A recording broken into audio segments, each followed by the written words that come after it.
Hello everyone, હું Mehul sir આપ સૌનું સ્વાગત કરું છું મારી ચેનલ ધ બ્રાઇટર્સમાં. તો આજના વિડીયો અંદર આપણે ડિપ્લોમા સેમેસ્ટર 3ના મિકેનિકલ એન્જિનિયરિંગની અંદર કયા કયા સબ્જેક્ટ આવશે, કયા સબ્જેક્ટની અંદર દાખલા હશે, થિયરી હશે, કયો સબ્જેક્ટ તમને થોડો હાર્ડ લાગશે, ને મેઇન વસ્તુ કે કયા સબ્જેક્ટને આપણને અહીંયા ઓનલાઈન ક્લાસ અવેલેબલ થઈ જશે, બધી વસ્તુની ચર્ચા કરી લઈશું. તમે સેમસ્ટર સ્ટાર્ટ કરી દીધું હશે, કોલેજની અંદર તમે જાઓ, લેક્ચરની અંદર થોડું ઘણું ધ્યાન આપશો તો તમને આઈડિયા પણ આવી ગયો હશે કે તમને કયા સબ્જેક્ટની અંદર શું ભણવાનું આવશે. ઓકે, વિડીયો લાસ્ટ સુધી દેખજો જરા. ઇમ્પોર્ટન્ટ થોડા ઘણા મેસેજ બી તમને મળી જશે કે જેના થ્રી તમે સેમ 3ની અંદર સારું એવું રિઝલ્ટ લાવી શકો છો.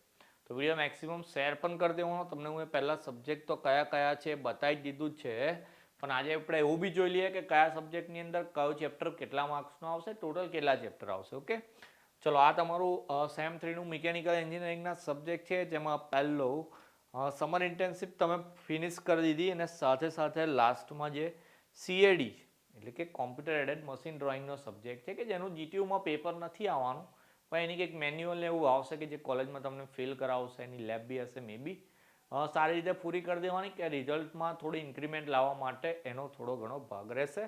ઇન્ટર્નશીપ તો તમે ક્લિયર કરી દીધી એટલે તમારા એના ઓલરેડી માર્ક મુકાઈ ગયા એવું સમજી લો. ચાલો, સૌથી પહેલો સબ્જેક્ટ છે આપણો એન્જિનિયરિંગ મટીરિયલ, કે જે ઓનલી થિયરી બેઝ આવશે. ઓનલી થિયરી બેઝ કે જેની અંદર એક પણ દાખલો નહીં આવે. વાંચવાથી તમે સારા માર્ક્સ લાવી શકો, ઇઝી સબ્જેક્ટ માનીએ અને એમાં કોઈ પ્રોબ્લેમ આવે નહીં. એના પછી તમારો છે theory of machine and mechanism, જેને ટોમ કહે છે. ઓકે, ટોમ સબ્જેક્ટ છે અને એક આ છે સ્ટ્રેન્થ ઓફ મટીરિયલ કે જેને સોમ કહે છે. ટોમ ને સોમ આ બે સબ્જેક્ટની અંદર થિયરી પ્લસ દાખલા આવશે કે જેમાં ટોમની અંદર તો ઓછા દાખલા છે પણ સોમની અંદર મેક્સિમમ દાખલા છે. મેં પહેલાં એવું કીધું હતું કે સેકન્ડ સેમની અંદર આપણો એક સબ્જેક્ટ હતો ઈએમ એન્જિનિયરિંગ મિકેનિક્સ, એના મોટા ભાઈ છે આ સ્ટ્રેન્થ ઓફ મટીરિયલ. તમારા સિનિયર તમને એવું કહેશે કે સોમ સબ્જેક્ટમાં પાસ થવું બહુ અઘરું છે, પણ ભૂલી જવાની બધી વાત. આપણે અહીંયાથી તમને આ સબ્જેક્ટના તો રેગ્યુલર તમને હું ક્લાસ અપલોડ કરી આવીશ, દાખલા બી બધા કરાવી દઈશ. તો સોમનો ડર તો કોઈ રાખવાનો નહીં. તમે લેક્ચર બી અટેન્ડ કરજો, ત્યાં બી થોડું ઘણું તમને શીખવાડે, એ બી શીખી લેવાનું. કોઈ પ્રોબ્લેમ લાગે તો હું અહીંયા બેઠો છું, તમને અહીંયા એના બધા લેક્ચર તમને હું પ્રોવાઈડ કરી આપીશ. ઓકે, એન્જિનિયરિંગ મટીરિયલની વાત કરી તો એમાં તમને વાંચશો તો તમને કોઈ પ્રોબ્લેમ નહીં આવે. હું તમને એના આઈએમપી પ્રોવાઈડ કરી દઈશ, તો એના ક્લાસીસની તમને બહુ જરૂર નહીં પડે. તે છતાં એમાં કોઈ ચેપ્ટરમાં તમને તકલીફ લાગે તો એ તમારે કોમેન્ટ સેક્શનમાં નાખી દેવાનું. કોઈ પણ વિડીયોમાં હું તમને એ પણ અવેલેબલ કરી આવીશ. ટોમની વાત કરીએ તો ટોમમાં બી દાખલા પ્લસ થિયરી આવશે, તો એના બી તમને અહીંયા બધા લેક્ચર મળી જશે. ઈટી છે એન્જિનિયરિંગ થર્મોડાયનેમિક્સ, તો એ બી થિયરીવાળો સબ્જેક્ટ છે કે થિયરી આવશે, સાથે સાથે થોડી ફિગર કરવાની આવશે, સાયકલ થોડી વધારે ભણવાની આવે છે. થર્મોડાયનેમિક એટલે ઉષ્મા ગતિશાસ્ત્ર, એટલે ઉષ્માનો પ્રથમ નિયમ, જીરોનો નિયમ, દ્વિતીય નિયમ, એ બધી વસ્તુ આવે. એના પછી સાયકલ બધી અલગ અલગ ભણવાની આવશે. થોડીક ડાયાગ્રામ વધારે યાદ રાખવાના આવશે, આકૃતિ થોડીક વધારે દોરવાની આવશે. એના પછી મેન્યુફેક્ચર એન્જિનિયરિંગ 1 ME1 કહે છે, અને નેક્સ્ટ સેમની અંદર ME2 આવશે, પછી ME3 બી આવે છે. ઓકે, તો આ બી થિયરિટિકલ છે, એમાં પણ એક પણ દાખલો તમારે આવે નહીં. ઓકે, તો એ બી થિયરી બેઝ છે, એના તમને આઈએમપી પ્રોવાઈડ અહીંયાથી કરી દઈશ. તમારે ખાલી વાંચી લેવાના, તમે મેક્સિમમ સારા માર્ક્સ સ્કોર કરી શકો છો. ઓકે, સોમની તો વાત પહેલાં જ કરી દીધી, લાસ્ટનું તો તમારું પેપર આવવા નહીં. તો બી આપણે સબ્જેક્ટ વાઇઝ જોઈ લઈએ કે કયા કયા ચેપ્ટર છે, કેટલા ચેપ્ટર, કયું ચેપ્ટર કેટલા માર્ક્સનું છે. ઈએમની તમને વાત કરી દીધી હું, એ તમને ઓકે અહીંયાથી જોઈ લઈએ.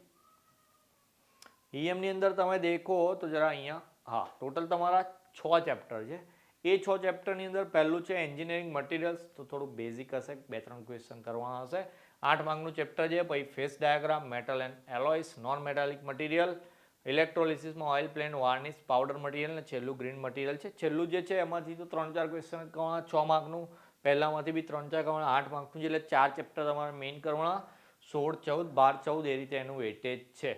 વાંચવાનું આવશે બધી વસ્તુ, જેમ કે અહીંયા બ્રીફલી બી બતાવેલું છે. ચેપ્ટર 1ની અંદર તમે દેખો, પહેલું તો ઇન્ટ્રોડક્શન છે, બીજાની અંદર ઇક્વિલિબ્રિયમ ડાયાગ્રામ છે, એમાં એલોઇસ કયા કયા આવે, મેટલ્સનું વર્ગીકરણ કેવી રીતે થાય, એનું ઘનીકરણ કેવી રીતે થાય, ખાલી વાંચવાનું આવશે. અમુક ટોપિક મેં તમને કહું છું કે જેમાં તમને કદાચ તકલીફ પડી શકે છે, તો કોમેન્ટમાં એ બતાવી દેજો. તમે અત્યાર સુધી ભણ્યા હશે, પહેલું બીજું ચેપ્ટર તો આઈ થિંક ચાલુ બી થઈ ગયું હશે.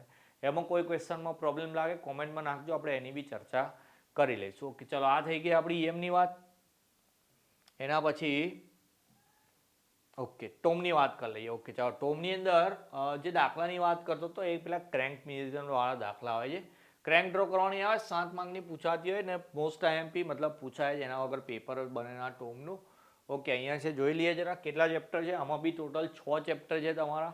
એમાં પહેલું ચેપ્ટર 14 માર્કનું, બીજું કેમ્પ્સ ને ફોલોવર. જો આ કેમ્પ ને ફોલોવર છે 9 માર્કનું ચેપ્ટર, પણ એમાંથી 7 માર્કની તો કેમ્પ તમારે ડ્રો કરવાની જ આવશે, કમ્પલસરી જ આવશે.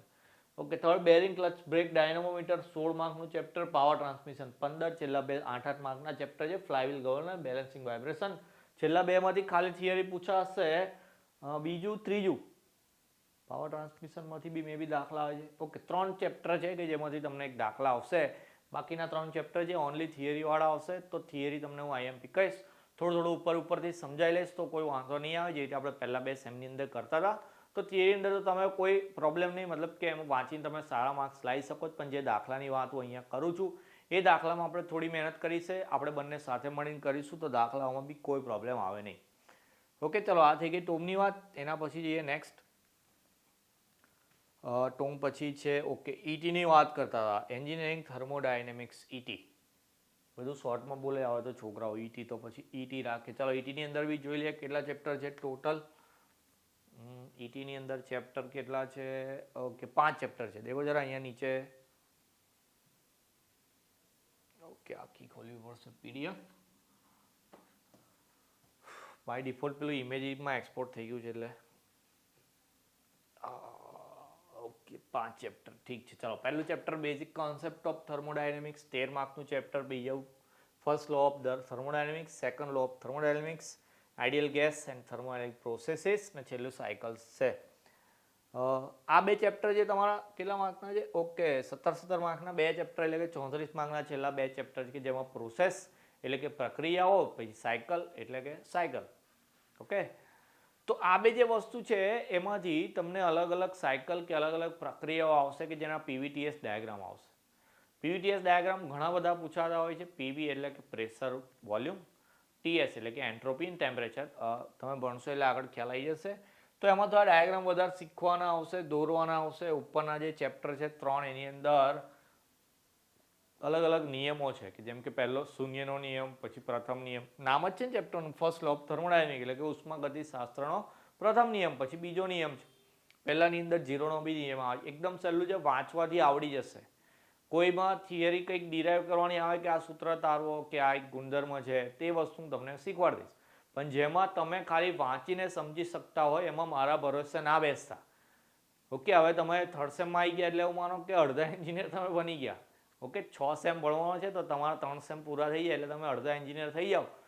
તો પછી બીજા 3 સેમ પછી જો તમે નોકરી કરતા થઈ જાઓ, તમે મારી જેમ પૈસા કમાઓ, તો પછી આપણે બે એક લેવલમાં આવી જઈએ. તો અત્યારથી મારા ભરોસે નહીં રહેવાનું. જેટલા બી થિયરીવાળા સબ્જેક્ટ છે, તમને થિયરીના ક્વેશ્ચન વાંચવાથી ખબર પડી જશે. હવે તમે મેચ્યોર થઈ ગયા, મૂછો દાઢી આવી ગયા હશે છોકરાઓને. છોકરીઓ બી હવે છોકરાઓ કરતાં આગળ આવી ગઈ, તો બધા હવે થોડાક મોટા થઈ ગયા, મેચ્યોર થઈ ગયા. તો તમે જાતે બી તૈયારી કરીને માર્ક્સ લાવી શકો છો. તો થિયરીમાં જ્યાં મારી જરૂર ના હોય ત્યાં વાંચીને તમારે સારા એવા માર્ક્સ સ્કોર કરી દેવાના. પ્રોબ્લેમ લાગશે તો હું કહું છું કે ટેલિગ્રામ પર તમે મારી સાથે કનેક્ટેડ છો, સાથે કોઈક જગ્યાએ કોમેન્ટ કરી દો તો એનો તમને જવાબ તરત મળી જશે. ઓકે, ચાલો, આ થઈ ગઈ ઈટીની વાત. પછી જે સોમની વાત કરતા હતા આપણે, સોમથી તો લગભગ ઘણા બધા ગભરાઈ બી ગયા હશે અત્યાર સુધી, પણ એવું કંઈ ખાસ છે નહીં સોમની અંદર. હા, દાખલા વધારે આવશે. ઓકે, ચાલો, ME1 છે.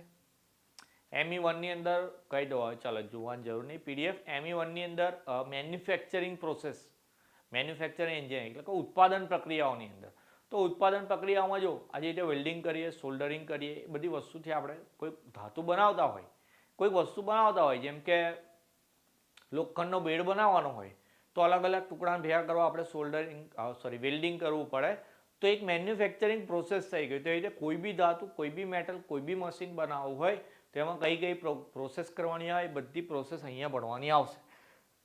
ME1 છે તો નેક્સ્ટ સેમમાં ME2 આવશે. તો ME2ની અંદર આના જ ઘણા બધા ટોપિક આવતા હોય છે ME1ના. ઓકે, તો વાંચીશું બી એવી રીતે કે થોડું સમજી લેવાનું.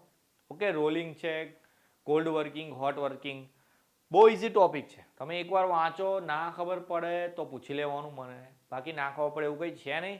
એક જ વાર જરા શાંતિથી વાંચી લેવાનું. ME1ની અંદર જેટલા બી ટોપિક છે બધાને સમજ પડી જશે. સ્ટ્રેન્થ ઓફ મટીરિયલ સોમની વાત કરી લઈએ તો સોમની અંદર જે છે એની અંદર આપણા ટોટલ આઈ થિંક છ ચેપ્ટર છે આઈ થિંક.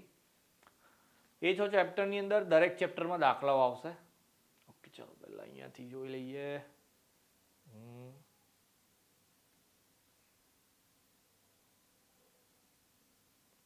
દેખાય છે પણ આપણે બ્રીફલી જોઈએ. ચાલો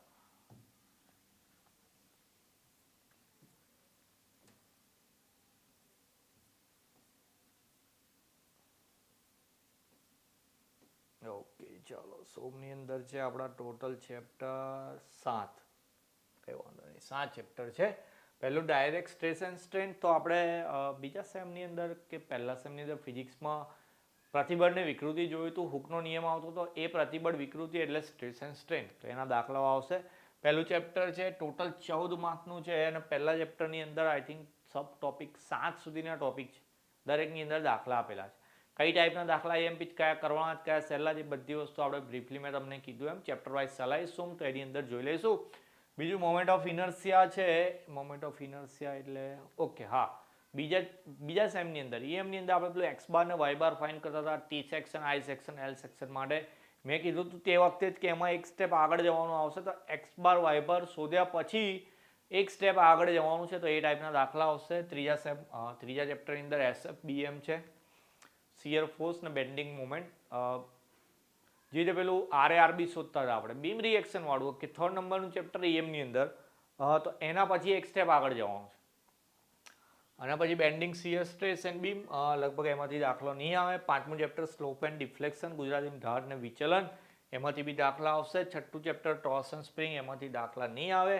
છેલ્લું છે મિકેનિકલ પ્રોપર્ટીઝ ઓફ મટીરિયલ, એમાંથી દાખલા આવશે. ઓકે ચાલો તો ઓલમોસ્ટ આમ કહું તો બધા ચેપ્ટરમાંથી દાખલાઓ તો છે જ. તૈયાર બી કરવા થોડા અઘરા પડશે પણ આપણી સાથે સાથે પ્રેક્ટિસ કરીશું તો કોઈ જાતનો વાંધો આવે નહીં. તમારા મિડ સેમની અંદર જો તમને કહી દીધું હોય કયા ચેપ્ટરમાં તો જરા કોમેન્ટ સેક્શનમાં નાખી દેજો આમાંથી કયા ચેપ્ટર છે. તો પહેલાં આપણે એ સ્ટાર્ટ કરી દઈશું. પહેલું ચેપ્ટર તો હશે જ એટલે હું ઓલરેડી બહુ ટાઈમ વેસ્ટ કર્યો એટલે હવે ટાઈમ વેસ્ટ નહીં કરીએ. પહેલાં આવી રીતે બધા બ્રાન્ચની હું ડિટેલ સબ્જેક્ટનો વિડીયો બનાવી દઈશ. એના પછી આપણે પહેલા ચેપ્ટરથી સ્ટાર્ટ કરી દઈશું. ઓકે સોમ સાથે આપણે સબ્જેક્ટ બધા પૂરા થઈ ગયા. આટલું જ ભણવાનું ભાઈ, કોઈ વાંધો નહીં, સારા માર્ક લઈ આવીશું. તો આજનો આ વિડીયો હતો ખાલી ઇન્ફોર્મેશન માટે જ હતો. તો હવે નેક્સ્ટ વિડીયોથી આપણે ભણવાનું બી સ્ટાર્ટ કરી દઈશું. પણ મેં જેમ કીધું એમ કે તમારે લેક્ચરમાં ધ્યાન આપવાનું થોડું ઘણું, જેટલું બી ત્યાંથી તમે નોલેજ ગેઇન કરી શકો એ જરા લઈ લેવાનું. પછી હું શીખવાડીશ તો તમને એટલું પાક્કું થઈ જશે. ઓકે તો ત્યાં સુધી બરાબર તમારું ધ્યાન રાખવાનું. હવે મળીશું નેક્સ્ટ વિડીયોની અંદર. ત્યાં સુધી જય હિન્દ, જય ભારત.